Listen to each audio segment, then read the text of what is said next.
สบายดีพ่อน้องเอ้ยมื้อนี้ตอนเช้าๆเนาะแหวมาบ้านบ่าวดาวตอนเช้าเนาะป้ากินข้าวมากำลังห่อข้าวต้มไผ่บ่ได้กินคืนกินข้าว เปียยัง จักมันไผ่ตาก็บ่ดีทั้งใดผู้แก่น่ะมา ป้าบ่จือร้านเลย ตานี่ วันน้องวัดเป็นยังไงเนาะกินข้าวห่อข้าวต้มบ่ กินข้าวกินน้ำเด้อพี่น้องเด้อ เฮ็ดยังโอ้ยไอ้ไก่ก็มาอีกไอ้ไก่ก็มา สบายดีพี่น้อง สุจ้าบาลุงสบายดี สุจ้าเร็วชื่อว่าอันชื่อยังก็บ่พี่ชื่อยังก็แต่เฮงเลย ชื่อเล่นชื่อน้องเนื้อ น้องเนื้อชื่อจริงได้ซะ ท่านว่าน้อย ฮะ ท่านว่า ท่านว่าใครใส่ลูกไ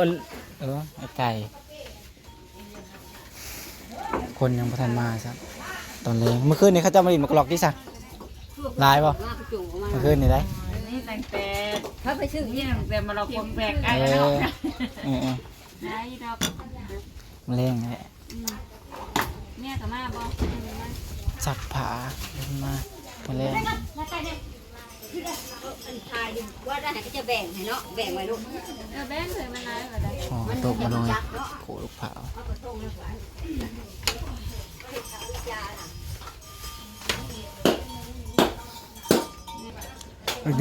ยู่ไทยเนี่ยเป็นน้องแทน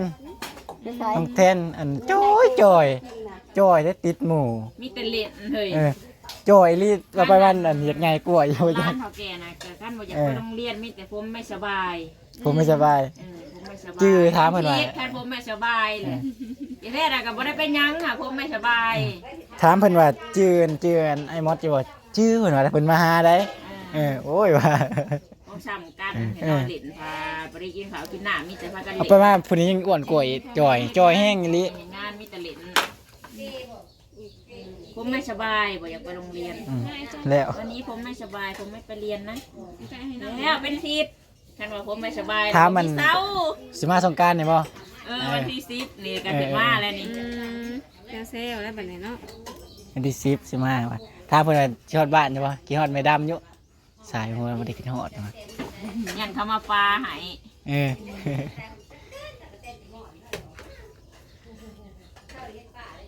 เนี่ยมันหยังฮะบ่ ได้หมดเด้บ่หมดเด้ได้บ่หมดเด้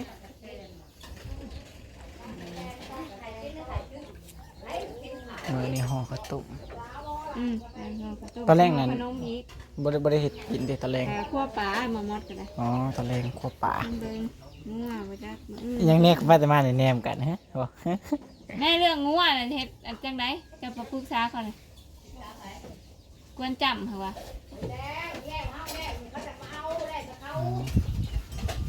คนละโตบ่ ในเขาตัวหนึ่งบ่ในเขาตัวหนึ่งบ่ ให้เอาอันขาแล้วก็เอามาบ่แม่หรือจังได๋ บ่จักลูกพ่อมาตัวเดียวนี่ลูกตัวหายก็ต่างหากว่าเรา แล้วแต่ตัวน้อยบ่มีบ่ มีอยู่ปักซื้อเอาแต่ง่ายข้างนั้นนั่นก็ซื้อเอา ตัวละ1,000-2,000กันแล้วเนาะ ต้นติดแม่มานำน่ะก็ให้ มันติดเขาซื้อลูกตามแม่เด้ไปขอซื้อน้ำเขา นายเอ้ยมาเอาน้องนายเนย นั่นน้ำอีเนยนะ ใช่ยายเห็นกินฮะสิจังไงตำมะฮุ่งบ่เฮาว่าอยู่เฮาสิตำมะฮุ่งอยู่จะมาแต่เช้าบ่เนี่ยสิพอไปใช่ซะ จักเพิ่นสิเด็กก็ทางใดซื้อผัก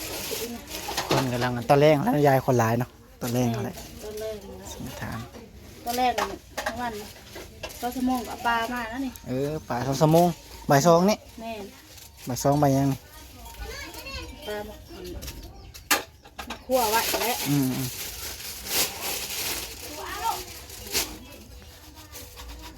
ไอเห็นไอเข็มขี่กายไปกับน้องมดอยู่ขี่กายกันขอบใจ ถามโทรมาหายายเลยอยู่นึกว่าเจ้าอยู่เที่ยงพอได้ตอนเล่นกับชิมา ว่านแม่ก็มาอยู่นี่เบิด ว่านนี่ได้ว่าน ขวบขวบยังเห็ดมันก็ทำ เมื่อกี้เวซื้อใส่หมูยายทำยายไปเฮ็ดกินแล้วมึง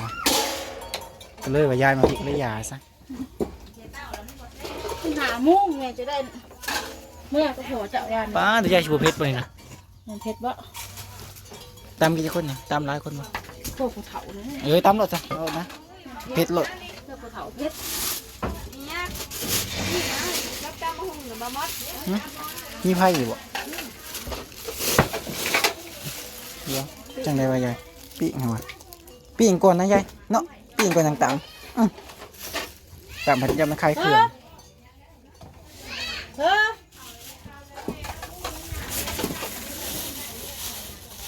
เฮ้อ อีหยังเมื่อยลิ้นแล้วเนาะ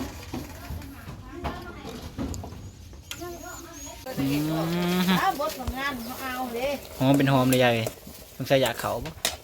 เขารู้ ยายกำลัง มีพาท่านจะแค่เหมือนเขาเด้ ตำมาห้องมาต้องใส่ปลาแดกปรุงครับปกติยายบ่มักไง ประเด็นรุ่นใหม่นะคะ รุ่นใหม่ป่ะรุ่นนั้นไง ผ้าขาว ผ้าขาวโอ้ยยี่ห้อผ้าเหลืองเลยแม่ม้อนมาเลยนะผ้าขาวสุดยอดเลย สุดยอดเลย แบบนี้แฉะ ตามเมื่อวานนี่เมื่อวานบ่แม่เอามาเมื่อซื้อนี่บ่บ่แม่นละเมื่อวานนี่นมมาตัดไม้ตัดไม้ ขายเต็มมือมาไว้แท้ โอ้ไปอันนั้นซื้อป่ะคนขึ้นไปเขาเจ้าอีซื้อเบิดแล้วนะบ่ต้องโม่เลยมีแต่สิปลูกโม่แหละหาตื้นปลูกโม่อยู่เดี๋ยวนี้สิหลับน้ำย่ายนี่แหละผมมีตื้นปลูกโม่นี่ปลูกโม่เดือน ขายให้หน้าให้หนึ่งว่าเนาะขายหนึ่งมด ให้หน้าหนึ่ง ขายให้หน้าให้หนึ่งลูกปลูกแตงโม เขาปลูกหมกโม่คุมให้แบบเด็กพิการเลยนะอันนั่นก็ ขายขาด เห็นบอน้องวัดปลูกพิการนี่ปะลุงไงมันบ่งามแค่แต่ว่าป้าลุงเพิ่นซื้อซอยเนาะสั้นน่ะบ่เลาะลุบยับเยินเลยมองใดนี่นะ ลูก มากสังกับปั้นนี่แต่ว่าปีนี้จักเสร็จอะไรปะลุงเลยว่าปีกายนี่เฮาเฮ็ดผาดลายเลยปีกายนี่ผาดแบบมีอย่างก็ไปรับนี่เข้ามาตรงนั้นไปรับเงินเข้ามาเฮ็ดเดี๋ยวมันยากใจเฮารับเงินเข้ามาเนี่ยแม่นเนาะมันบ่คือเงินเฮาเองรูปกระสร้างมันแต่เฮาเงินเข้ามานี่คือเฮารูปแหละเฮาบ่มีเงินให้เขาเด้เฮาต้องขายหมู่ให้ได้ มวยได้ให้เขา ปีนี้จังว่าพังเบิ่งว่าสิไทยปิดคักคักคือเก่าแล้วคัก เอาปีได้เอากับขักบ่ ปีแรกเอาคัก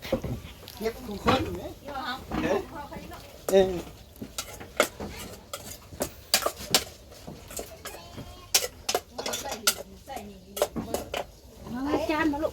จานบ่เดี๋ยวเอามาให้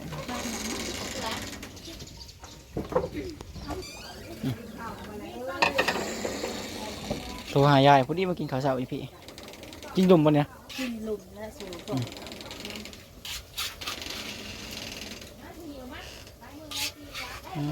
เป็นตาเสะไปดิ บนหลังคา สีซอยสีซอยผักคาอันอาดำสีดำดิสีดำเป็นอันอาดำมันแหละเป็นอันซื้อมามาแกงในยายในผักคามานำกินอยู่ฝั่งไทยคือว่าเสะผักคาอ่อนนะยายงามอยู่ไทยนะข้างๆมองกันห้องน้ำที่มองเล่านั่นนะงามไม่รีผักคานะไม่ได้ยอดอ่อนมาคุยตำบักฮงบุลุงเลยกินก็ไปเข็ม2 คนมือนะจนบุกินข้าวกินตำบักฮง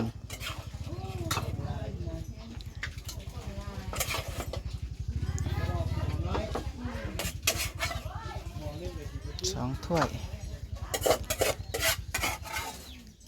ใส่ว่าโตะก็ใหญ่เนี่ยใส่ติบเข่าได้สัก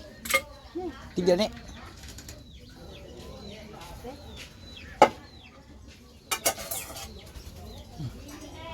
ขัวหมูตำมักหงลงไงไปชวนเข้าป่าเป็นนี่ก็ห่อข้าวต้มตัดใบตองห่อข้าวต้มมาใหญ่นี่ห่อแล้วเละแล้วห่อข้าวต้มนะเดี๋ยวท่านห่อซะดอก